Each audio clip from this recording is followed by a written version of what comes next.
ni mi bodo umanye anya bro yo ofane obanyo chon wo omincho ogbe ke gbena ni ohin ke wekumi ni oje yo be meji ki o light weku nupa ni afutugbo sange ke oba lantejan we shian enye ni fio lantejan we we shian pa anyo shian di onyase dansian odi asempa libripool lantejan we fio aduchonshi ashabedi ke tolong ni sene wokwe social media ni wona wemo ko ni weku ichu alo weku nupa ni je lantejan we ko ba we eke onyase alo onyase eke onyase we bi je lantejan we bi ji ameshin keji abato wulomo ato wulomo keje jeme ewo masumo ma bi ake wulomo ni akelete nunwa ni achosele meshin ye lantejan we mi eje wulomo le eje onyase no mi ni enye kake onyase bi eje lantejan we bi wo je lantejan we no mi yo ni chogbe poche onyase fitai sikeji lelen no ne yuwa no kwale te fi oten ni igma wolo ba onyase bi akachi ka me ye ameka ha me shi ye we mo mi eke onyase bi ye abini shi ame mami ame na ji money je ya no kwale yobi wo lamte kenye mi lamle ne agba e ba wo bi lamte de ya bi no de wo je na kan no mu no bi ji onyase bi no nko ba ka sisi je ko ye bi o afọ baba o ye ko ye straight do efko ye ko ma se ko ba ka ba ba ka ma je obi eje ame e o ka ba te aba te ko ma se bi ete o da te ko ma se me aba te o da te straight do me ko tin sawa aye ko na tole lante jan obi so ko tin sakina lante jan obi ame onje lante jan obi o te manya lante jan obi so ewo ka ke mene o je nyase wo je lantejo ka chobo lante ko meto je lanteja we ona ewo no ni le ke weku onu pa dile je yo mo papa ni de weku onu pa onjile ewo ofane ke aba lantejan we shian ni fio lantejan we eminte no ni ajo ke yo wulomo no de kele imeji eji meni chuso no le shian ke te si min la ko nya si fitai ni teni yo wulomo no le jebele ke no akwa sa nye ma wulomo si me ni kan ya me ke hye onya se bia no ni lele wona ke hye onya se bia no aja ke wote dachira ni ake wulomo wo wulomo ni wo fi gbeja no to sani wa bobo hia ni fio lanteja we hia fe amane ni lanteja we hia ni yo gani fio lanteja we jimeni woche si danchira ekoye manya ekoye sakina amefe lanteja we bi e wo ke nuko ne ke ba de beni yo gan pe ndi dance hia pa woni ni che ba bo me fa amane e wo ke kuluti danchira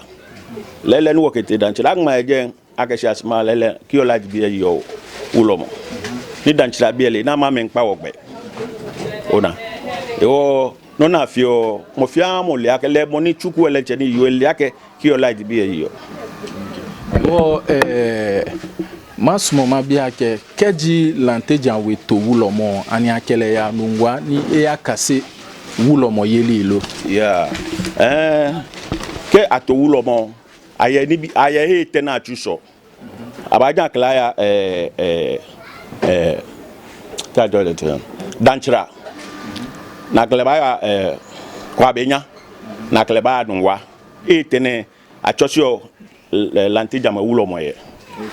o ba ni wo chus ekomi wa ni wo chus danchira wa ni su kwa benya o ba ni wo chus nwa si wo chus nwa ye no koyo shi neke no ne ani no eko ete no ni nyena eko dan lo eja ke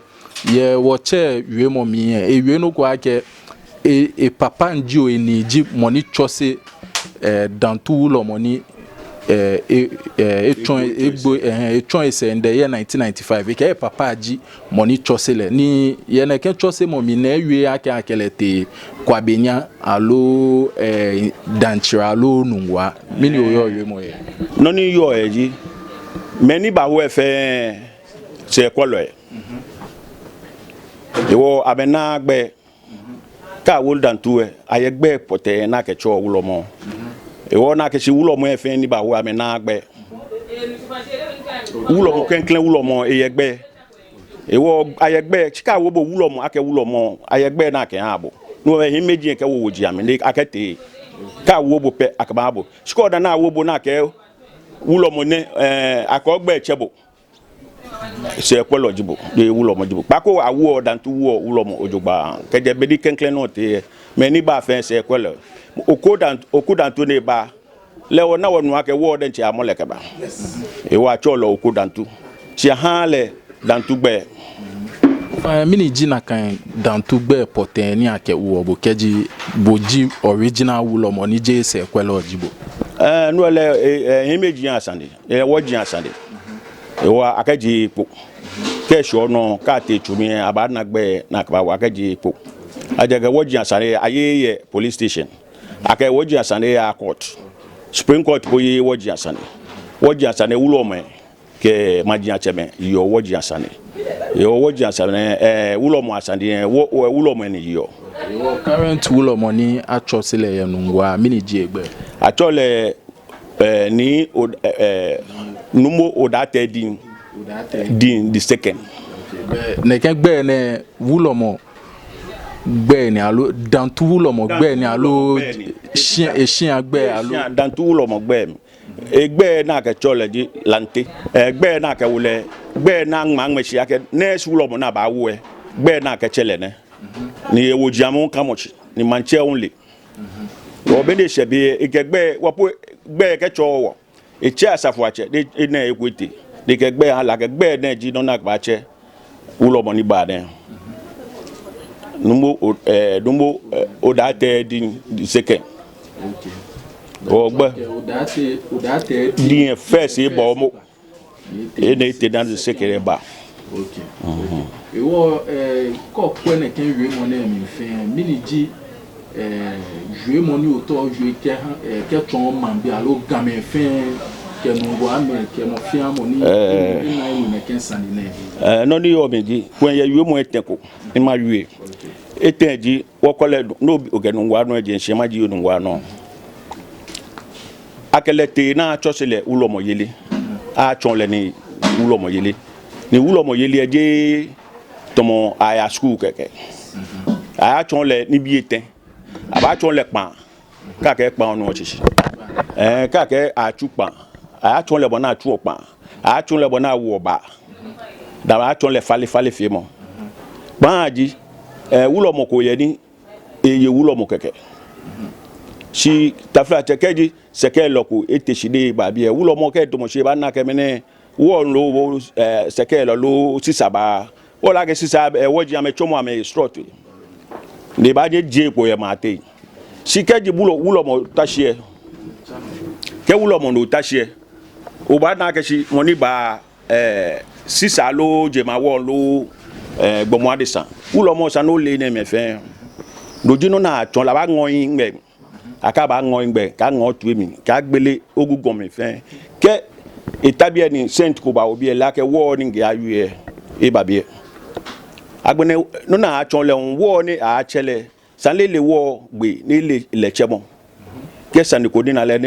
ekele te shi no do mo shi sani ni na wo no me ji wulo mo ni ko ba wi pie we fodun eje ona achon le ni le wo de achu ni enye chele ni kala wi nyon tin ke chwane ni aya kele ba le ni de ba ye yo sanu nyon lele ona ene me ji duni aka ya ngon ngbe mi aka bon ya plike mo na chonle ne ke maje ni bi ne fe odan agbene baji un sanle le bona wo ba bona dan yo ye hia baji je fe kwa ke dan eko ye na ke wo anji ba eko ya na ke dan yo ona ni baji un je aka chi ole keke ye bona chi ole ba ko ye na chi le lebi ya nyonte ba ko nko a che sa no ke shika ngmeshi na no che ne ke ma je ni ne fen sa ne wulo mo ele fen no di ni kase mo ni a chon le dia kase wona fe ke ba tashi ye gani taflache numu ka ale no go fio numu ka ale no go fio e ba chuwe ne me ne ke yedin ni chumo wuluwa ba mi no chumo ona ekole taflache fen gben chuwe mo ko yi aba ke malaria si je malaria fen di no ni afen o ba no o te shi man ke no ke si sa pe be no ba ko se no fen yebo aka o ba ya kolebo ba abo paracetamol ke ne bi yin sika ke bo ba na wo ba abo na ke shuo no e ba fuse energy bulo mo yeli ni ne me ko chu ye sia bule chepo ke bo ko e ba po ni o chale alo fe le no ko ile sika ya ike no ko awo te como abeni onaka ka ko teje te na ba lo shona wale na ba kande si te como abeni ako te keke si me ke o sana akotega ka akotega na ako enwa aje ga no si te como sisiji aya agbachumi na kandi akote no ejele wulo mo anu chumoni akote ko ni ka jepo ke dans tout ke ma wo spon ngwane onu chichi ka ke o ke gan ke o ko o ife ba jepo je no ke fi epo yi si o ba su yin ase ma te komo ka bo te gbachomi akande ote akande o ayon pai a chengunu ke ngo ne ke dans tout ke ma wo spon pe ninu ngwane no di te komo chike aka akote folu ebe tepi jole choko sho na baba nya lu ko na kane ye no ni bi na tun e gbatun mi no di te komo ene se bi njeke wulo mo pe fio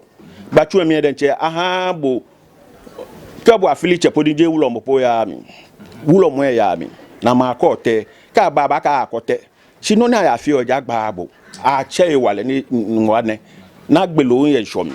odi te komo de a kan le te na ba shushi ye te komo sanine ani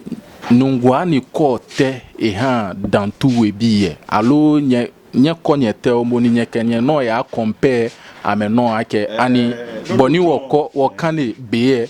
alo he ni wo kane be keshe kenye unye no nye keba ni wo compare ake nye una kan no nye na alo nye ya jeme ni ametron nya ke be neke ji be ji he ni be she iwo nya start ya kusume keje mwene ke agbe neke gbi no le calendar no le calendar no le keji no pay wa ya no wa sukwa banya tashi po na to amena ka me calendar si no no to age te komo de calendar na akoni o ke wono compare no ya aya chukusun ko krede ye gbachumi okay ona kake o fi wa calendar 1 year August nyenye ke ye o compare baba na compare gan pona send message amen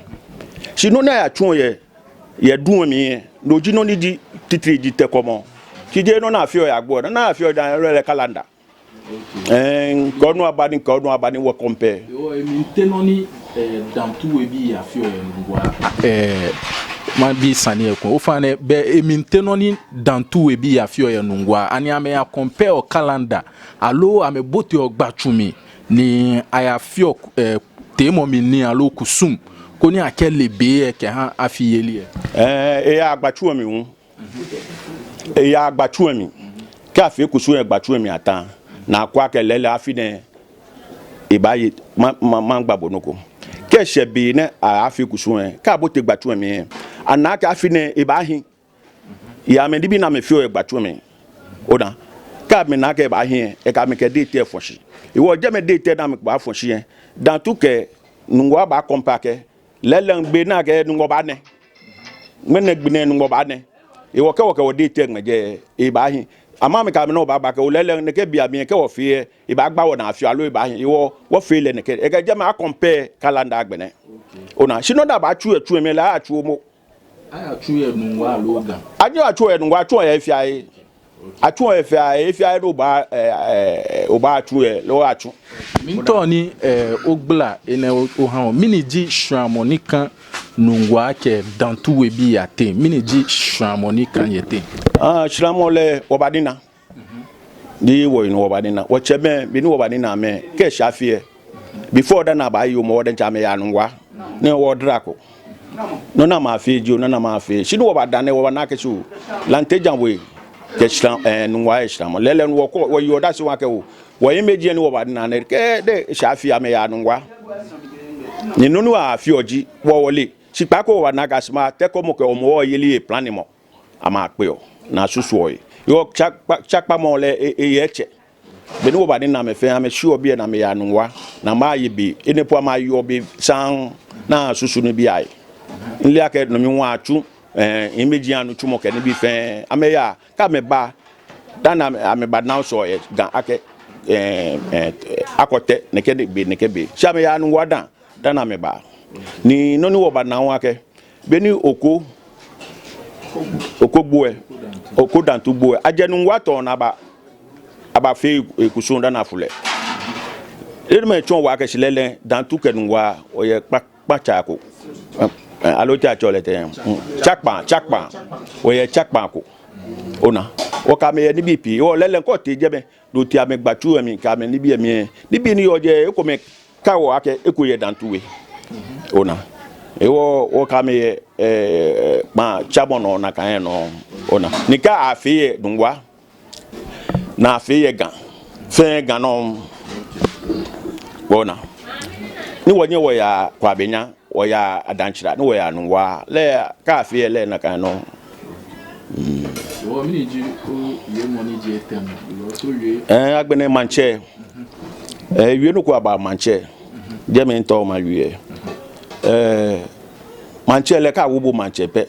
ko obole chobi no fole no kle na wo le manche pe eye bonu pa le di ma no fe manche eye gbe na fi ono fia don ona obi ni mo ye yo ke boji weku onu pa na wo manche no ko bu le ka wo bo manche pe bo ono weku onu pa e boji bi e onu pa si le manche man fe cheni yo ko bu o che gbe ne ya abrofra boni na ba mo bo na ka ya to e ba ni ya police station po ne ba ja bi na stubborn nye mo ale ne ka to o ka wo manche pe sanu ke bula manche shu ba tai ko no je manche o ka wi mo ko me amaje le na afi na ka wo gbe ke bi o manche no ye lo nu pa ko na le o ba salute le e to mo police IGP ke gbe ke bi o na wo la IGP po ni police fo na le o ba na mo fia mo na kan ji manche no a chole manche ma fe cheni de open de bi peji wo sika wo le manche pe be chon ma fe no iwo ke no ko di wa kele ni ko ekule no kele ni ko je no ekule susu moko yi ekule no ko le agba moko na o le manche le ba susu de ba ka wo no ko afi aluwa cafe o ko akele do ko de ka cafe do tun ake be bubo se susu man bi e fe je bo pe no a chole manche e o ke bo ye do ko bo we ko dun pa jibo no bu manche kemi di manche ko yan na mo leje mo ma na lokile aja ke